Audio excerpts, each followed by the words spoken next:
جائیں اور اپنا بھی مدعا بیان کیا جائے تو اس میں جو ایف بی آر کی ریفارمز کا ایجنڈا وزیر اعظم صاحب کی ترجیحات میں سے ایک تھا۔ دیکھیے ہم جس معاشی بحران سے پاکستان گزر رہا ہے اور دن بدن یہ دلدل جو ہے یہ سنگین ہوتی جا رہی ہے اور ہم اس میں دھنستے جا رہے ہیں۔ اس سے نکلنے کے بہت سارے حل ہیں، لیکن اس کے لیے سب سے زیادہ ضروری چیز جو ہے وہ ایکشنز کی ہے، کیونکہ صرف پالیسیز بنانے سے، صرف اور صرف زبانی بات کرنے سے تو یہ معاملہ حل نہیں ہوگا۔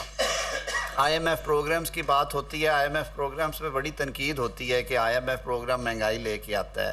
آئی ایم ایف پروگرام لوگوں کے لیے مشکلات لے کے آتا ہے۔ میں اکانومسٹ نہیں ہوں، لیکن جو تھوڑا عرصہ ان میٹنگز کا حصہ رہا ہوں یا بطور پاکستانی کے جو میں محسوس کرتا ہوں یہ کہ آئی ایم ایف ہمیں کیا کہتا ہے۔ آئی ایم ایف کہتا ہے کہ آپ ٹیکس چوری روکیں، آئی ایم ایف کہتا ہے کہ آپ اپنی ٹیکس بیس کو براڈن کریں، جو لوگ ٹیکس نہیں دے رہے اور انہیں دینا چاہیے، جو کروڑوں کما رہے ہیں اور وہ ٹیکس نیٹ میں ہے ہی نہیں، آپ ان سے ٹیکس وصول کریں تاکہ وہ غریب آدمی پہ خرچ ہو سکے۔ آئی ایم ایف کہتا ہے کہ آپ بجلی کی چوری روکیں تاکہ عام آدمی پہ بجلی کے بلوں کا بوجھ کم ہو، کیونکہ لائن لاسز کے نام پہ پھر وہ کنورٹ ہو جاتے ہیں۔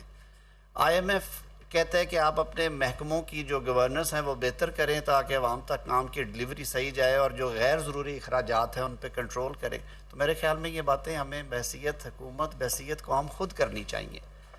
تو وزیر اعظم صاحب نے اسی پروگرام کو سامنے رکھتے ہوئے ایف بی آر میں اصلاحات کا بیڑا اٹھایا،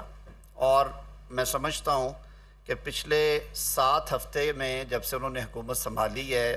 اب تقریباً 2 ماہ ہو جائیں گے، لیکن کیبنٹ کی تشکیل میں کچھ دن لگے تھے، اگر انہوں نے انفرادی کسی محکمے کی میٹنگز سب سے زیادہ لی ہیں سیکٹورل ریفارمز کے حوالے سے تو وہ ایف بی آر ریلیٹڈ ہے۔ تو ایف بی آر میں 2 طرح کے ایک وقت پہ ہو رہا تھا کہ ایک تو جو ایگزسٹنگ ڈھانچہ ہے اس کے اندر رہتے ہوئے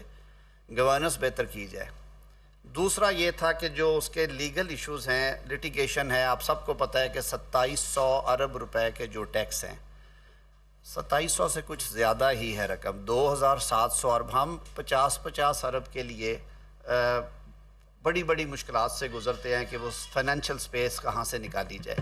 وہ ہمارے کمشنر انلینڈ ریونیو، ٹیکس ٹریبیونلز اور اعلیٰ عدالتوں میں جو سٹے آرڈرز ہیں ان کی نظر ہیں، اور وہ ریکوریز جو ہیں وہ رکی پڑی ہیں۔ وہ سارے کیسز ایسے نہیں ہوں گے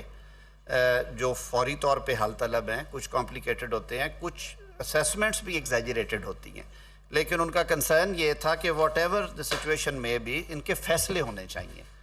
اور فیصلوں کے لیے ایک میکنزم کی ضرورت تھی۔ کہتے تھے جی کہ قانون میں کچھ ایسی منہ شگافیاں ہیں جس کو ایکسپلائٹ کیا جا رہا ہے اور فیصلے نہیں ہو پاتے۔ تو آپ نے دیکھا جو پارلیمنٹ نے پہلا قانون پاس کیا ہے گزشتہ ہفتے، بلکہ سوموار والے روز، وہ جو تھا وہ اسی بابت تھا کہ جو ٹیکس ٹریبیونلز ہیں، ٹیکس ریلیٹڈ جو لٹیگیشن ہے اس میں ہم نے ترامیم کی ہیں۔ پہلے سارے کیسز اسیسمنٹ کے بعد کمشنر اپیلز کے پاس جاتے تھے جو انٹرنل ہیرارکی ہے، پھر وہاں سے ایک اور اپیل تھی جو کہ ان لینڈ ریونیو ٹریبیونلز میں جاتی تھی،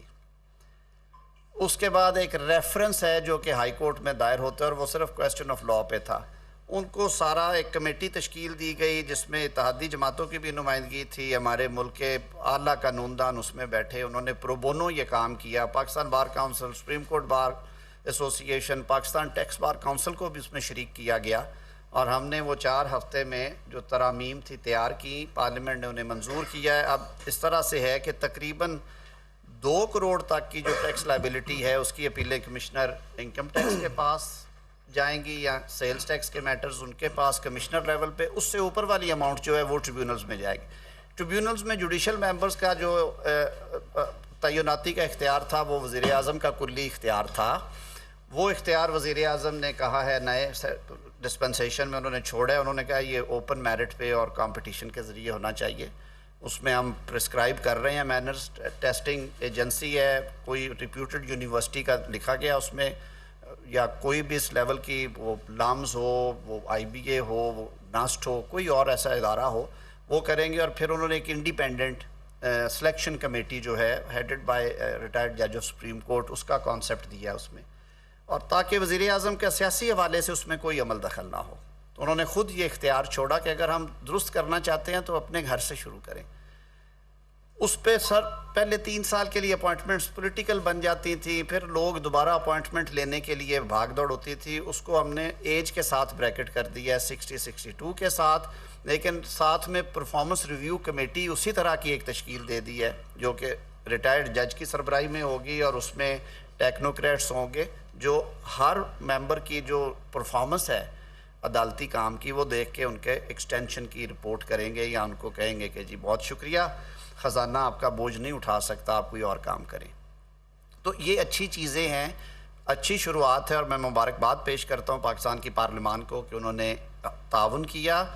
اس پہ ڈیبیٹ بھی ہوئی, شور بھی مچا آپ کے سامنے. ہم نے 10 دن دیے پورے قومی اسمبلی میں لے کرنے کے بعد سینٹ میں لے کے گئے, ممبرز کے ٹیبلز پہ کاپیز تھیں, کچھ لوگوں نے تجاویز دی, سینٹ نے کچھ ریکمنڈیشنز دی, فاروق نائک صاحب اور علی ظفر صاحب کی طرف سے آئی تھیں,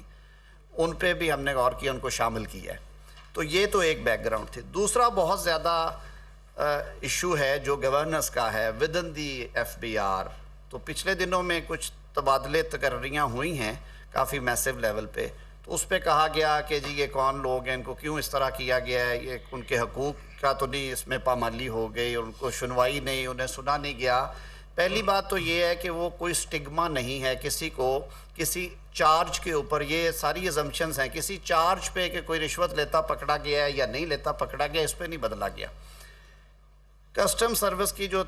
تبادلے ہوئے ہیں بڑے سکیل کے اوپر, یہ سلسلہ اوپر سے شروع ہوا ہے, یہ نیچے تک جائے گا. یہ بھی اسی کیمپین کا حصہ ہے کہ لوگوں کی استعداد دیکھتے ہوئے, لوگوں کی کیپیسٹی دیکھتے ہوئے ان کی پوسٹنگز ڈیسائیڈ کی جائیں, اور اس کے لیے پرائم منسٹر صاحب نے بڑی ایک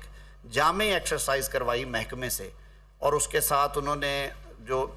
جس حد تک پرائم منسٹر صاحب کی اپنی انپوٹ تھی محکموں سے وہ لی, جو لوگوں کی شکایات تھی ان کو سامنے رکھا. اس میں کچھ رپورٹس کا بھی عمل دخل ہوگا, لیکن اس کے اوپر کوئی ڈسپلنری پروسیڈنگز والی یہ ٹرانسفرز نہیں ہیں. یہ ٹرانسفرز ہیں جو کہ حکومت کی اور FBR کی ڈومین میں ہیں کہ سرکاری ملازمین کی تعیناتی کا اختیار اس کے محکمے کے پاس ہوتا ہے. یہ کہیں پہ فنڈامنٹل رائٹس میں نہیں لکھا کہ میں اگر ملازم ہوں PTV کا تو میں نے اسلام آباد اسٹیشن پہ ہی, اگر میں جنرل پول میں ہوں تو میری ضرورت اگر لاہور کو ہے تو مجھے وزیر اطلاعات لاہور بھیجیں گے, اگر میری ضرورت کوئٹہ میں ہے مجھے کوئٹہ بھیجیں گے, اگر میری ضرورت فیلڈ میں جا کے کام کرنے کی ہے تو مجھے جانا چاہیے وہاں پہ. تو یہ بھی اسی قسم کے تبادلے ہیں. اس میں کوئی یہ امپریشن کہ یہ کوئی سٹگماٹائز کیا گیا ہے یا لوگوں کے خلاف E&D کی پروسیڈنگ شروع ہو گئی ہیں ایفیشنسی اینڈ ڈسپلن رولز کی, یہ بات نہیں ہے. ان کی پرفارمنس بیسڈ ہیں یہ ساری, اور جو لوگ ماضی میں اچھا کام کرتے آئے ہیں اور انہیں سائیڈ لائن پہ رکھا گیا فار سرٹن ریزنز یا ویسٹڈ انٹرسٹ کی وجہ سے, انہیں موقع دیا گیا ہے. وہ جن کی یوں سمجھ لیں کہ کوئی سفارش میں کمی ہو یا اس طرح کا, تو انہوں نے فری ہینڈ دیا FBR کو کہ آپ میرٹ بیسڈ پوسٹنگ ٹرانسفر کریں اور پرفارمنس چاہیے مجھے محکمے سے.